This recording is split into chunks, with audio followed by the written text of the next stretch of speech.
After the Prophet Lesley Hazleton. The epic story of the Shia-Sunni split in Islam. Part 1 Muhammad. Chapter 5. No words were needed to carry the news. The wailing did that. First Aisha, then all the other wives broke into a terrible, piercing howl that sounded for all the world like a wounded animal hiding in the bush to die. It spoke of ultimate agony, of pain and sorrow beyond all comprehension, and it spread through the oasis at the speed of sound. Men and women, old and young, everyone took up the wail and surrendered themselves to it. They slapped their faces with both hands, a rapid rat-a-tat on either cheek. Beat their chests with clenched fists so that the sound echoed as though the whole torso were a hollow tree. Raked their foreheads with their fingernails until blood streaked down over their eyes and their tears were stained red. Scooped up handfuls of dust from the ground and poured it over their heads, abasing themselves in despair. These were the time-honored rituals of grief, the same public rituals still carried out every year at Ashura, when the Shia mourn the tragic death of Ali's son Hussein. They were the outward expression of abandonment, of being abandoned and of abandoning oneself to mourning. Not only for the one who had died but for themselves, leaderless without him. We were like sheep on a rainy night, one of the emigrants was to recall. Moving this way and that in panic, with nobody to guide them and no shelter to be found. How could the Prophet be dead? Hadn't they just seen him in the mosque, his face radiant as they chanted the responses to prayer? It was so awful a thing to contemplate, so impossible to get one's mind around, that even Omar, the bravest of warriors, could not absorb it. The man who had asserted with such authority that the Book of God, the Quran, was sufficient, now refused to accept that death had won the day. It could not be so, Omar insisted. It was heresy even to entertain such an idea. Muhammad was gone only for the moment. There would be a resurrection, as there had been with the last great prophet, Jesus. The messenger would return from the dead and lead his people to the day of judgment. And in a panic of blind grief, before anyone could stop him, this most severe of men stood up in the forecourt of the mosque and berated the fearful crowd. By God, he is not dead, he declared, even as the tears ran down his face and over his beard. He has gone to his Lord as the prophet Moses went and was hidden from his people for 40 days, returning to them after it was said that he had died. By God, the messenger will return as Moses returned and will cut off the hands and feet of all men who allege that he is dead. Quote, but if this was intended to calm the wailing crowd, it had the opposite effect. The sight of Omar in hysterical denial only gave rise to greater panic. It took the small, elderly figure of Abu Bakr to pull Omar back. Gently, gently, he said, be quiet. And one can almost hear it, the soothing tone, urging calmness as he took the towering warrior by the arm and slowly led him aside, then took his place before the terrified throng. His voice was startlingly strong, not at all what one would expect from such a frail body, and though the message he delivered was a terrible one, it was also oddly reassuring. For those who worship Muhammad, Muhammad is dead, he announced. For those who worship God, God is alive, immortal. The messenger is dead, long live Islam. There was a sudden silence as Abu Bakr's words sank in, and then Omar's knees gave way and he collapsed to the ground, bent over in agonized tears. The older man's calm realism had subdued the terrifying giant, turned him into a weeping child, and as Abu Bakr continued, reciting the revelation that was to become part of Surah 3 of the Quran, everyone wept along with Omar. Muhammad is naught but a messenger, Abu Bakr declaimed. Messengers have passed away before him. Why, if he should die or be slain, should you turn back on your heels? And with this confirmation of mortality, as the tears flowed and the agonized wailing continued through the day and far into the night so that even the pack animals were restless in their pens and the jackals and hyenas in the mountains all Around Medina could be heard raising their voices in unison. Reality began to set in. For some, however, it was to set in faster than for others. Ali and 3 of his kinsmen had shut themselves in Aisha's chamber and begun the work of the closest male relatives, preparing Muhammad for the grave. Theirs was the long, slow ritual task of washing him and rubbing herbs over him and wrapping him in his shroud. But even in grief, others were thinking of the future. That lost sheep were faced with the daunting task of selecting one of their own as their shepherd. Within the hour, the lingering distrust between the native Medinans and the former Meccans had surfaced. Ibn Ubadah, the head of one of Medina's 2 main tribes, put out the call for a shura, a traditional intertribal forum where agreements were ratified and disputes settled. It was a kind of 7th century version of the smoke-filled back room, and like that back room, it was strictly by invitation only. The call went out quickly, but only among the native Medinans, the ones known as the helpers. The Meccans, those known as the emigrants, were not invited. The Medinan helpers had trusted Muhammad because they considered him a kinsman. Since his father's mother had been born in Medina, they had seen him as one of their own. But the 72 companions who had followed him from Mecca, along with their families, were another matter. They had been welcomed, of course, but not with the most open of arms. True, all were equal in Islam. All were brothers, all family. But even between brothers, or perhaps especially between brothers, resentment and ill will flourished. The emigrants remained Meccans in the eyes of the helpers, tolerated in Medina rather than accepted. They were still members of that rival city's ruling Quraysh tribe, and now, in the sudden absence of Muhammad as the unifying force, the politics of tribe and clan would reassert themselves. The shura took time, for its success depended on consensus. That was a high ideal. But in practice it meant that the session would go on until those opposed to the general feeling of the meeting had been persuaded or worn down or simply browbeaten into going along with the majority. Such things could not be hurried. Each leader, each elder, each representative had to have his say, and at length.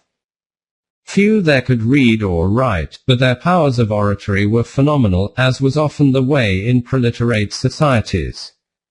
Ornate rhetoric was not merely valued. Its display was a pleasure in its own right. The poetry of a speech was as important as its content, its length a measure of the speaker's worth and standing, and this now acted against the interests of the Medinans. A meeting of this importance could not be kept secret for long. Word got out, and just a few hours after the shura had begun, those not invited, the Meccan emigrants, decided to invite themselves. By early evening of that fateful Monday, Abu Bakr had roused Omar from his grief.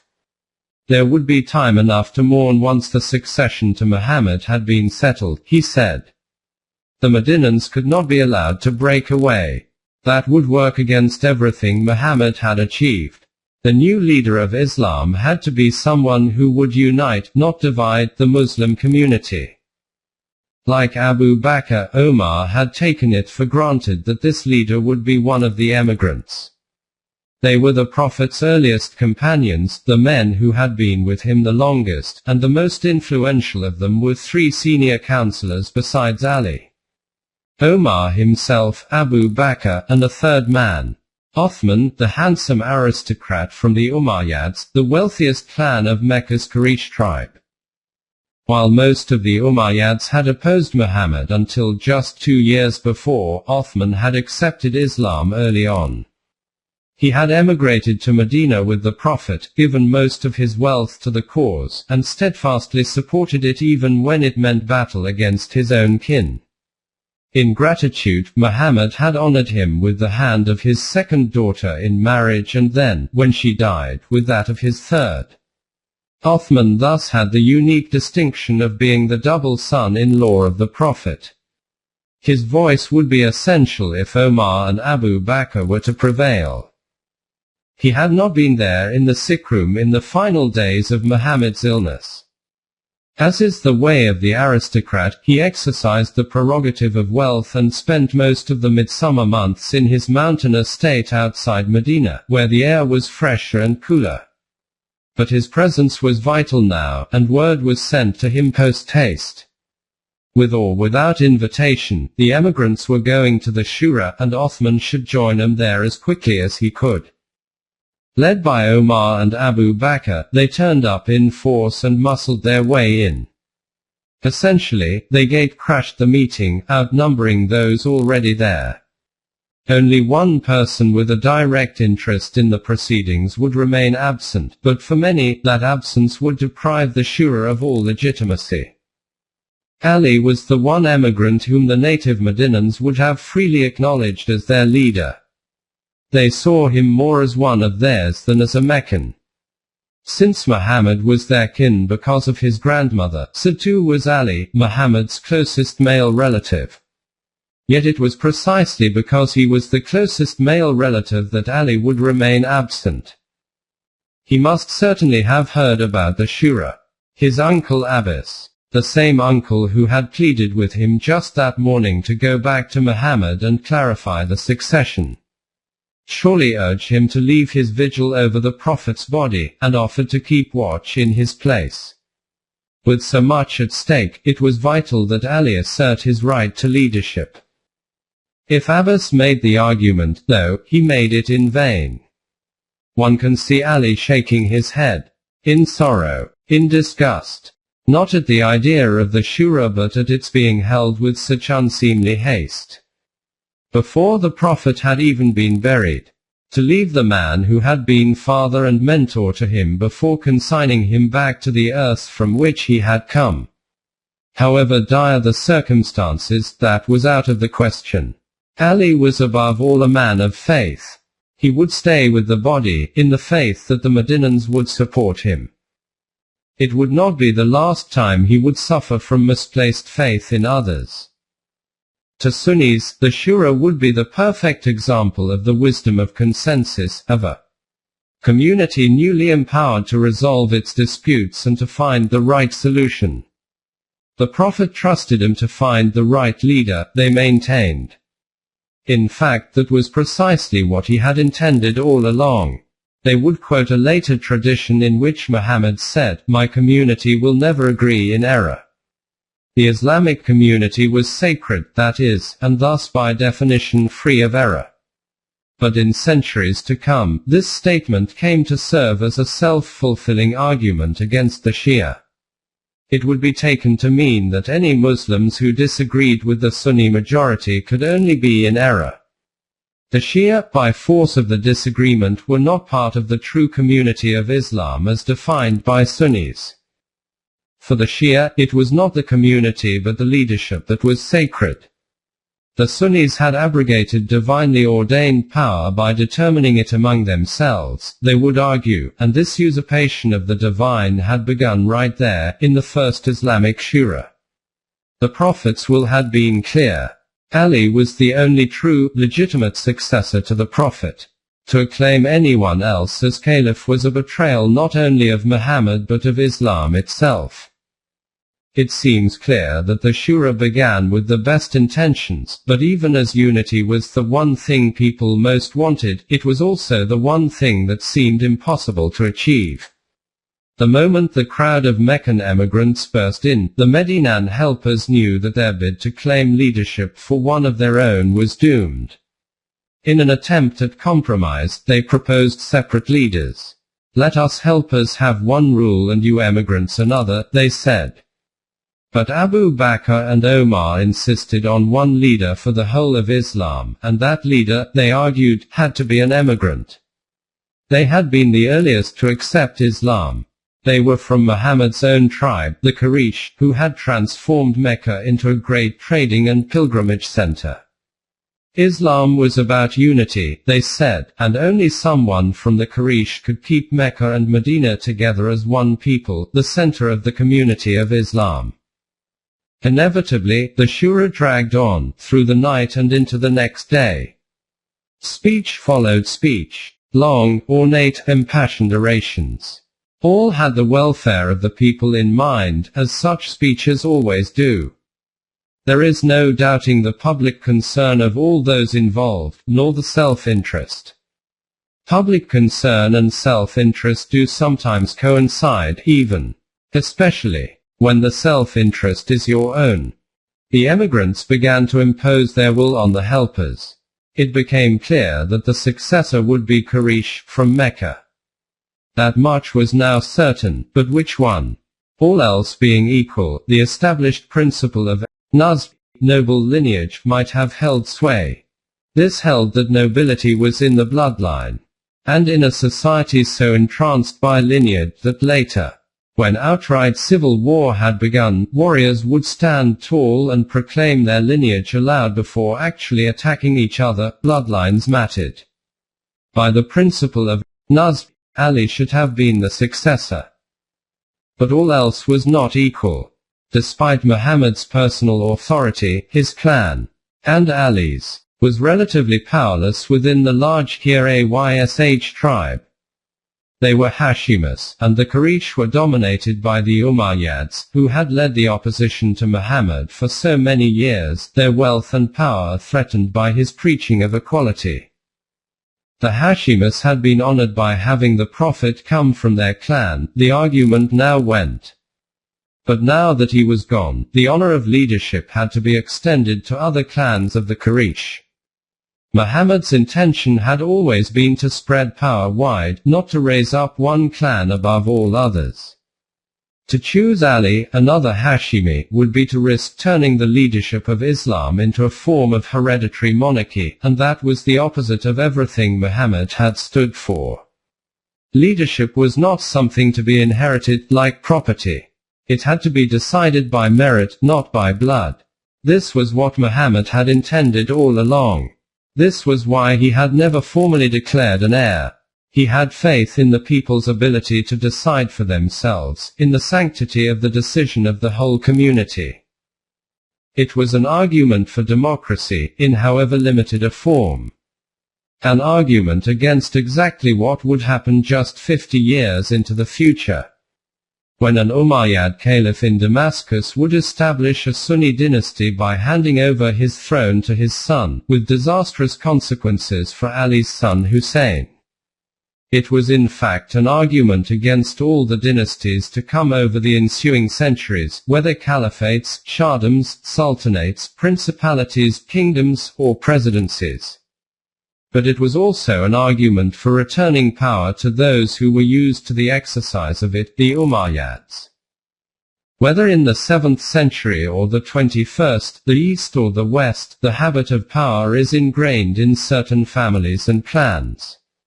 It is an attitude, a built-in assumption of one's right to rule, to carry on what in democracies is called a tradition of public service, and it is passed on from one generation to the next even without the institution of hereditary kingship. It was this attitude that distinguished the Quraysh as a whole, and, among them, the Umayyads in particular. So if there was one possible candidate at the Shura who seemed to have been born to power, it was Othman, the Umayyad. But not in this city. Until Mecca had submitted to Islam 2 years before, Meccan armies led by Umayyads had fought 2 major battles against Muhammad and Medina, not to mention countless skirmishes.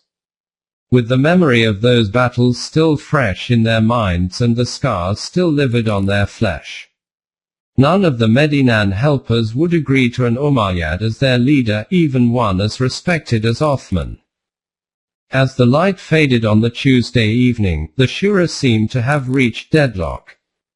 Most of those present were near the point of exhaustion. They had sat through more than 24 hours of speeches, proposals, and counterproposals, yet consensus seemed further away than ever. Then, with what might be seen as the finesse of an endgame in a champion chess match, Abu Bakr and Omar made the closing move. Had they worked it out beforehand? Nobody would ever know, but it went so smoothly, with such an air of inevitability, that Ali's followers would always suspect that it had been planned all along. First, Abu Bakr proposed Omar as the new leader of Islam, though he must have known that after Omar's panic-stricken speech denying Muhammad's death, the tall warrior was not exactly the man of the moment. Then Omar responded by proposing that Othman be the leader, though he in turn must have known that since Othman was Umayyad, this was a non-starter. Sure enough, both proposals provoked heated opposition, and tempers finally frayed beyond the breaking point. Speeches gave way to shouting, outward calm to heated finger-pointing. Ibn Ubadah, the Medinan helper who had originally convened the Shura, stood up and openly accused the emigrants of working in collusion to take over the leadership. No sooner were the words out of his mouth than several of the emigrants leaped on him, fists flying. In the ensuing free-for-all, he was beaten unconscious. The sudden outburst of violence seemed to sap the resistance of the Medinans. They were dismayed at seeing Ibn Ubadah carried out with his head bloodied, and in shock that a shura should come to this. All desire for any further debate seeped out of them, so that when the final proposal came, they simply gave in. In a move that the Shia have ever since claimed was rigged beforehand. And that Sunnis acclaim as the perfect example of the wisdom of consensus, Omar suddenly came up with what he presented as the ideal compromise. His account of it has all the terse brevity of a military man. Altercation waxed hotter and voices were raised until, when a complete breach was to be feared, I said, "Stretch out your hand, Abu Bakr." He did so, and I pledge him allegiance. The emigrants followed, and then the helpers. And so it was done. The successor to Muhammad, the Khalifa, the Caliph, was not Ali. It was the father of Muhammad's most prominent widow, the ever-controversial Aisha. The burial would be strangely hugger-mugger.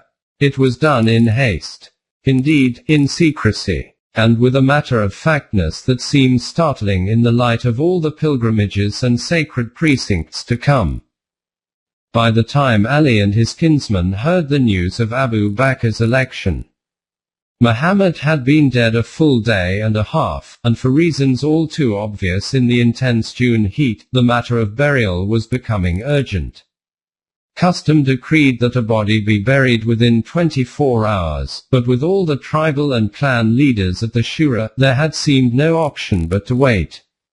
Now that the Shura had agreed on a leader, however, Abu Bakr was likely to make Muhammad's funeral a major occasion, a stage for confirmation of his election, and this was exactly what Ali would deny him.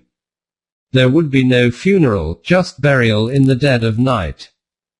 In the small hours of that Wednesday morning, Aisha was woken by scraping sounds echoing around the mosque courtyard. While Muhammad's body lay in her chamber, she had moved in with her co-wife Hafsa, Omar's daughter, a few doors down. In the exhaustion of grief, however, she could not rouse herself to investigate the noise. If she had, she would have discovered that what had woken her was the sound of steel digging into rocky soil.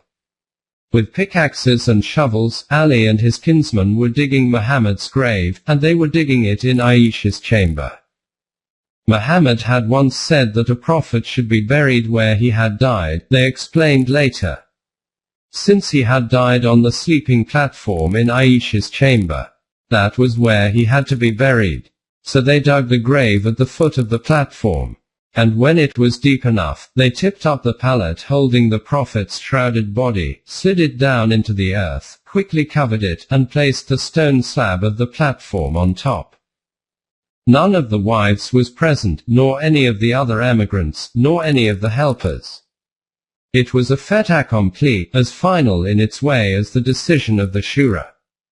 Aisha's chamber, the place she had lived and eaten and slept, was now the grave of the Prophet, and her father was the new leader of Islam, the first of 3 caliphs over the next 25 years. None of them Ali. What he was to call his years of dust and thorns were about to begin.